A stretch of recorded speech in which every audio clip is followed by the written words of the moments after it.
Mes frères, mes sœurs, au Cameroun on dit souvent, quand le palmier tombe, même les lézards se mettent à philosopher. Eh bien, ce 21 septembre à Ngaoundéré, un palmier bien costaud est tombé, et c'est Issa Chiroma lui-même qui a donné le coup de hache. Le régime de Paul Biya et le RDPC ont reçu un coup de massue qu'ils n'ont pas vu venir. Oui, mes chers, l'enfant de la maison, celui qui pendant des décennies servait de porte-voix pour défendre chaque bourde du pouvoir, est sorti devant le peuple et a balancé, vous êtes des menteurs. Ah, mes frères, ça c'est plus qu'un discours, c'est un tremblement de terre politique. Ne partez pas, car ce reportage va vous plonger dans les coulisses d'un monde de complots, de trahison et de secrets bien cachés. Chaque mot, chaque silence de Chiroma est une bombe qui redessine le visage de la scène politique camerounaise. Ce n'est pas une simple sortie publique, c'est une gifle frontale envoyée en direct au cœur du RDPC. Et croyez-moi, cette gifle la résonne encore jusque dans les couloirs d'Etoudi. Alors, avant qu'on entre dans le vif du sujet, prenez juste un instant, aimez cette vidéo, abonnez-vous à Camé News, et surtout activez la cloche de notification. Parce qu'ici, mes chers, on ne vous sert pas l'actualité fade comme du riz sans sauce. Non. Ici, on vous livre l'info bien pimentée, pleine de rebondissements et sans maquillage. Ce que vous allez entendre aujourd'hui n'a rien de banal, c'est l'histoire d'un retournement spectaculaire qui pourrait bien fissurer les murs même de la grande maison RDPC. Mais dites-moi déjà en commentaire, est-ce que vous croyez à la sincérité de cette sortie d'Issa Chiroma, ou bien pour vous ce n'est qu'un autre épisode de cinéma dans le grand feuilleton camerounais. Partie 1, le coup de tonnerre de Ngaoundéré quand Chiroma se déshabille devant le peuple. Mes frères, mes sœurs, asseyez-vous bien, attachez vos ceintures parce que ce que nous allons décortiquer ici, c'est du jamais vu dans le théâtre politique camerounais. Le 21 septembre, Ngaoundéré n'était plus une simple ville tranquille du Nord, non. Ce jour-là, c'était comme si on avait allumé un feu de brousse au beau milieu de la saison sèche. Issa Chiroma Bakary, l'homme qu'on croyait attaché à Paul Biya comme la natte au sol, est monté sur scène, et mes chers téléspectateurs, il a décidé de cracher le morceau. Oui, l'ancien ministre de la Communication, celui-là même qui pendant des années défendait bec et ongles chaque faux pas du régime, s'est transformé en tribun enragé. Il a dit haut et fort, ce que vous n'avez pas fait en 43 ans, ce n'est pas en 7 ans que vous allez le faire. Vous êtes des menteurs. Mes frères, quand quelqu'un qui a toujours servi de bouclier au système commence à les traiter de menteurs devant tout un marché de Ngaoundéré, vous-même vous voyez que ce n'est plus la politique, c'est la gifle en plein visage. C'est comme si le cuisinier d'une grande maison sortait dans la rue pour dire, les repas qu'on vous sert là-bas ne sont que du sable mélangé au sel. Qui va encore avoir confiance dans cette cuisine? Voilà donc le problème. Ce meeting, mes chers, ce n'était pas seulement un discours, c'était une libération. Le public, en le regardant, devait se demander, mais papa Chiroma, c'est toi qu'on connaît ou bien c'est ton jumeau? Parce que, avouons-le, personne n'attendait un tel retournement de veste, surtout pas à ce moment stratégique, à la veille d'échéances politiques explosives. Le peuple a vu un homme qui a décidé de couper le cordon avec le RDPC, et de le faire sans gants, sans cirage, en mode 100% satirique comme on aime au Cameroun. Ce coup de gueule est lourd de symboles. D'abord, il montre que même au sein du cercle qu'on croyait fermé comme une marmite sous pression, il y a des fissures. Et quand les fissures commencent à apparaître, mes frères, tôt ou tard, la marmite éclate. Le RDPC, habitué à faire taire ses anciens enfants prodiges par des petites nominations ou des promesses de retour à la mangeoire, se retrouve cette fois face à un Chiroma qui ne veut plus rien entendre. Il a choisi le peuple. Enfin, pour le moment. Mais ce qui rend la scène encore plus savoureuse, c'est l'endroit où cela s'est produit, Ngaoundéré, cœur battant du Grand Nord. Ce n'est pas Douala où les palabres politiques sont monnaie courante. Ce n'est pas Yaoundé où tout est sous contrôle. Non. C'est dans la maison même de ceux qu'on appelle traditionnellement la colonne vertébrale électorale du régime. C'est là que Chiroma a choisi de frapper le gong, et croyez-moi, le bruit résonne encore jusque dans les couloirs d'Etoudi. Alors, chers abonnés, posez-vous cette question avec moi, est-ce que ce discours de Ngaoundéré marque le début d'une véritable rupture entre les élites du Nord et le régime Biya, ou bien est-ce juste une stratégie de positionnement d'un politicien qui a compris que le bateau coule et veut se sauver avant les autres? Dites-moi en commentaire, parce que c'est là que tout le calcul politique, pourquoi Ngaoundéré et pourquoi maintenant?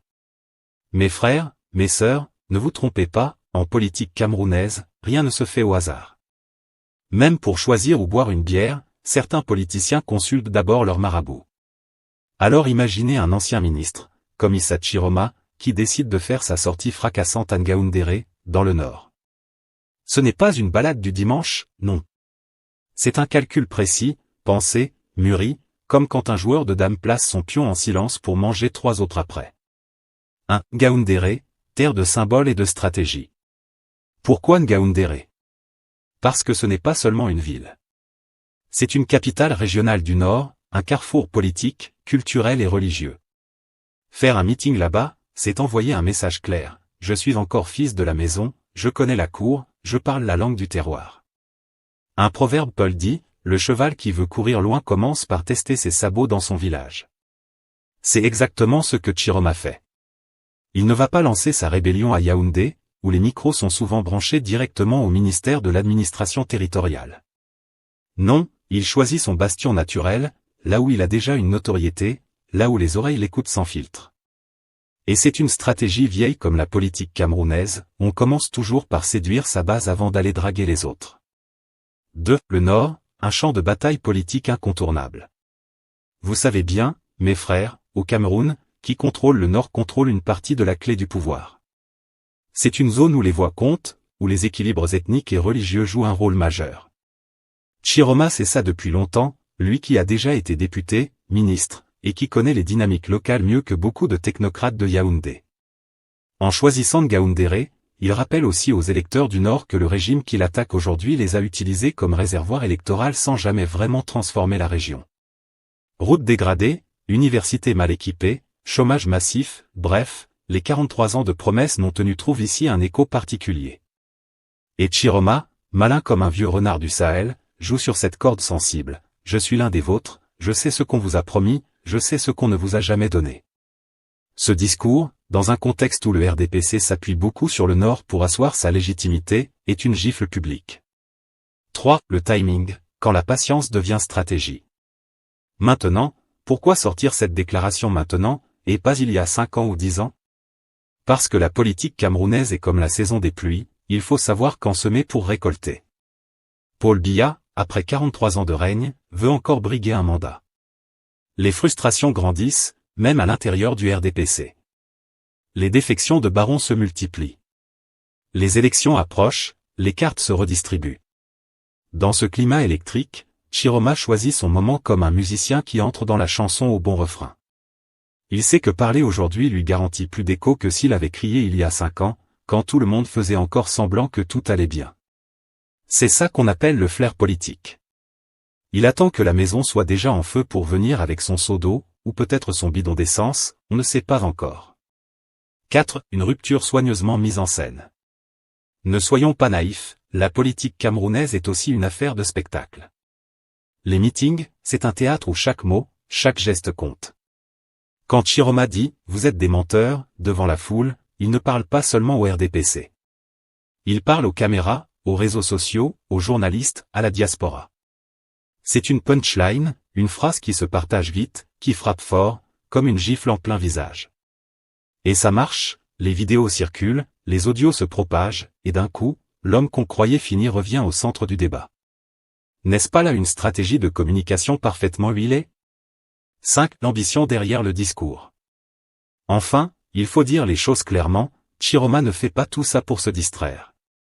Il a un objectif, exister politiquement et peser dans la recomposition en cours. Soit il veut se positionner comme candidat sérieux à la présidentielle, soit comme faiseur de roi capable de rallier une partie du Nord. Dans tous les cas, il veut montrer qu'il n'est pas fini, qu'il reste un acteur de taille. Comme dit le proverbe Bamileke, le vieux qui va danser sur la place du village, ce n'est pas parce qu'il aime la musique, c'est parce qu'il veut montrer qu'il a encore des jambes. Eh bien, Chiroma danse à Ngaoundéré pour montrer qu'il est encore debout, qu'il peut encore faire bouger les lignes.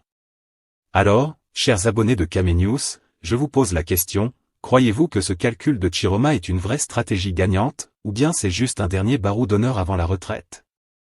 Dites-nous en commentaire, likez si vous pensez que ce coup de théâtre est bien joué, et abonnez-vous pour qu'on continue ensemble à décortiquer ces calculs politiques, même.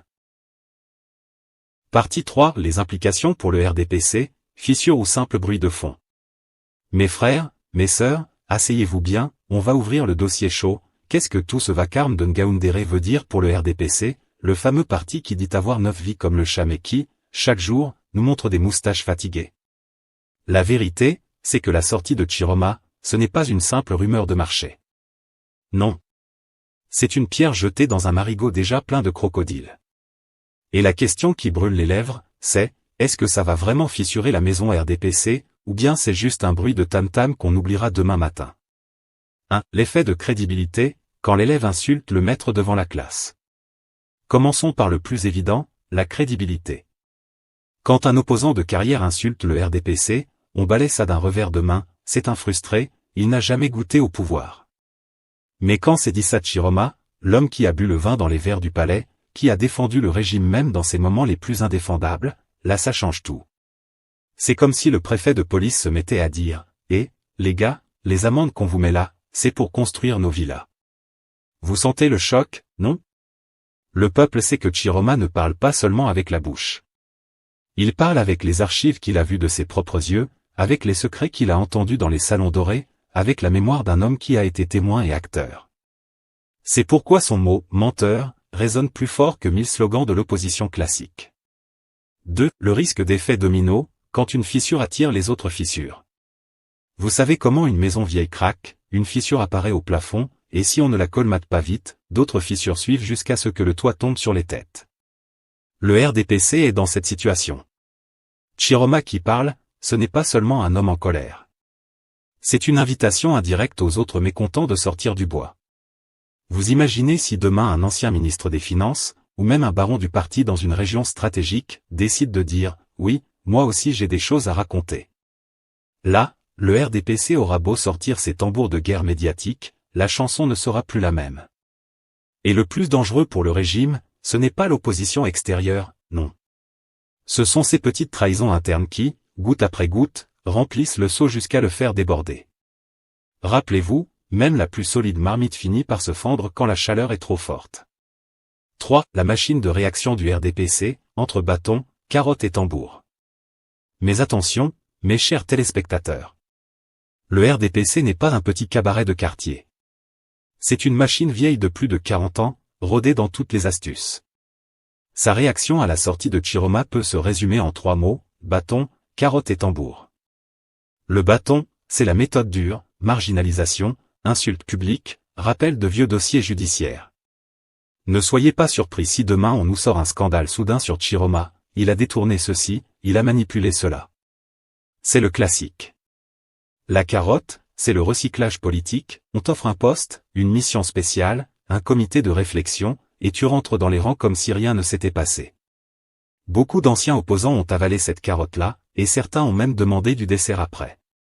Les tambours, enfin, c'est la communication, grand titre dans les journaux du parti, déclaration tonitruante, mobilisation de militants pour dire que le RDPC reste fort et uni. Sauf que dans le Cameroun d'aujourd'hui, les gens lisent plus WhatsApp que les journaux d'État. Et sur WhatsApp, un bon audio de Chiroma vaut 1000 communiqués officiels. 4. Le peuple, spectateur, juge et peut-être arbitre. Mais la vraie inconnue, c'est le peuple. Parce que le RDPC peut minimiser, le pouvoir peut attaquer, Chiroma peut crier, mais si le peuple ne suit pas, tout ça finit comme une chanson sans refrain. Or, les Camerounais sont fatigués des promesses recyclées. Quand Chiroma dit « 43 ans, vous n'avez rien fait », ça résonne avec ce que beaucoup vivent chaque jour, chômage, routes pourries, hôpitaux en ruine. Le danger pour le RDPC, c'est que cette critique-là colle à la réalité vécue. Un proverbe camerounais dit « Quand le coq chante faux, ce sont les poules qui se moquent ». Le RDPC peut continuer ses beaux discours, mais si les poules, c'est-à-dire le peuple, commencent à se moquer en masse, alors le ridicule devient un vrai danger politique. 5. La conclusion provisoire, une fissure, pas encore un tremblement de terre.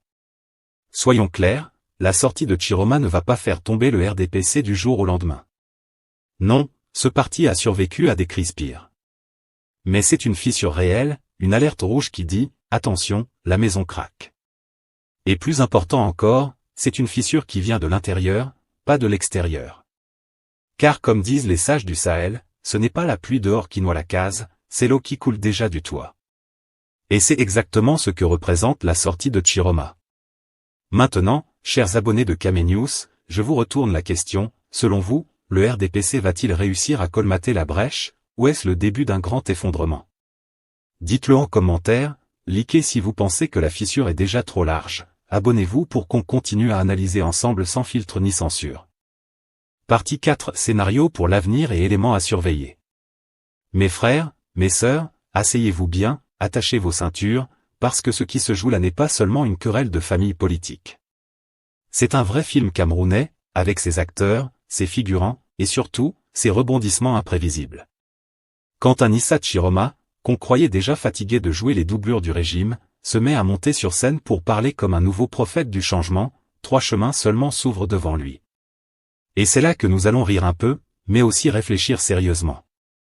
Scénario 1. La montée en puissance, du griot du régime au chef de guerre politique. Imaginez que l'histoire tourne vraiment en faveur de Chiroma. Les gens du Nord, qui l'écoutent comme on écoute un ancien du quartier raconter les secrets des ancêtres, commencent à se dire, et, donc lui aussi a compris que ça suffit. Et là, le monsieur capitalise sur sa notoriété. Il crée son parti ou renforce sa base, attire les déçus du RDPC, et hop. Il devient la voix qui dérange vraiment. Un proverbe Paul dit, celui qui a gardé les vaches toute sa vie sait reconnaître la bonne herbe. Chiroma, avec ses années de service au palais, connaît les vraies herbes et les fausses promesses. Il peut donc séduire ceux qui veulent du changement, mais qui veulent aussi quelqu'un qui connaît bien les ficelles.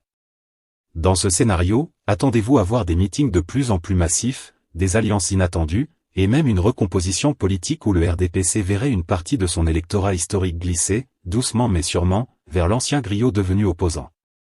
Mais attention, Cameroun n'est pas Europe. Ici, quand un politicien monte, les voisins sortent vite les pelles pour creuser le trou devant lui. Le succès de Chiroma dépendra donc de sa capacité à montrer qu'il ne fait pas seulement du bruit, mais qu'il a un vrai projet, une vraie structure, et surtout, de l'argent, parce qu'au Cameroun, la politique sans argent, c'est comme sauce gombo sans foufou, ça ne passe pas. Scénario 2. L'isolement, le retour du fils prodigue, mais sans banquet. Deuxième scénario, mes chers téléspectateurs, l'homme crie, les gens applaudissent, mais après une semaine, tout le monde passe à autre chose. C'est la dure réalité de la politique camerounaise, beaucoup de bruit au départ, puis silence radio. Dans ce cas, Chiroma resterait comme un chanteur sans orchestre. Le régime, de son côté, déploierait ses vieilles recettes, dénigrement public, il est frustré, il cherche seulement poste, pression judiciaire si besoin, ou alors la méthode la plus classique, la main tendue avec un portefeuille ministériel bien garni. Et oui, parce qu'ici, quand on te met une chaise ministérielle devant toi, ton discours d'opposant peut vite devenir amnésique. Vous vous souvenez de ces nombreux opposants qui hier criaient à tue-tête, mais qui aujourd'hui sont assis bien tranquilles à la table du régime, le ventre rond et le sourire large. Voilà. Dans ce scénario, Chiroma risquerait de finir dans cette catégorie, celle des comètes qui brillent un instant dans le ciel politique avant de s'éteindre dans les archives. Et si ça arrive, mes frères, ne soyez pas surpris, Cameroun est une terre où les grandes colères politiques se soignent souvent avec une petite nomination. Scénario 3. La contagion, quand le feu gagne la brousse. Troisième possibilité, et c'est peut-être la plus explosive. Le discours de Chiroma, au lieu de rester un cas isolé, devient un feu de brousse. D'autres anciens ministres, eux aussi lassés de jouer aux figurants, se mettent à dire, si lui a parlé, moi aussi je vais parler. Et là, on aurait une cascade de révélations, de défections, et un RDPC obligé de colmater les brèches comme un vieux bateau qui prend l'eau de partout. Imaginez le tableau, un ancien ministre des Finances qui dénonce les comptes truqués, un ancien gouverneur qui raconte les fraudes électorales, un ancien DG qui avoue les marchés publics arrangés, ce serait le grand déballage. Et dans un pays où le peuple aime les histoires croustillantes, les réseaux sociaux s'enflammeraient comme un champ de maïs en saison sèche. Mais attention, le régime n'est pas né de la dernière pluie. Face à ce type de contagion, la machine de propagande se mettrait en marche, avec ses titres bien rodés, traître, ingrat, manipulé de l'étranger. Le tout saupoudré de quelques descentes policières pour calmer les plus bavards. Pourtant, si le feu prend réellement, il sera difficile à éteindre, parce qu'il viendrait de l'intérieur même du système. Et maintenant, qui gagne, qui perd? Le peuple, lui, regarde, rit parfois, mais surtout attend des résultats. Car comme dit le proverbe Bamileke, le coq peut chanter jusqu'au matin, ce n'est pas lui qui fait lever le soleil. Si Chiroma veut être plus qu'un coq qui chante, il doit transformer sa parole en programme concret. Sinon, ce ne sera qu'une belle chanson de plus dans le grand cabaret politique camerounais. Alors, Chers abonnés de Kame News, vous voyez bien que l'histoire n'est pas simple, 3 scénarios, 3 issues possibles. Mais dites-nous franchement en commentaire, selon vous, c'est lequel qui est le plus probable? La montée, l'isolement ou la contagion? Conclusion, fermeture marquante et appel à l'engagement. Récapitulons sans en faire des tonnes. Un homme qui a connu les sales clauses de décision ouvre la fenêtre et crie que la maison est en feu. Est-ce la panique d'un témoin tardif ou la lance d'un rebelle qui veut vraiment allumer une autre flamme politique? La réponse se fera dans les actes, pas seulement dans les paroles. Mais la parole, elle, a déjà fait son chemin, elle a réveillé la brousse. Et vous, là-dessus, vous dites quoi? Pensez-vous que la défection d'un cadre comme Issa Chiroma peut changer la donne? Écrivez-le en commentaire. Si cette analyse vous a aidé à mieux comprendre, montrez-le, likez la vidéo, partagez, abonnez-vous à Kame News, on continue à décortiquer, à vérifier, à raconter sans peur ni phare. Même, soyez loin, la discussion commence maintenant.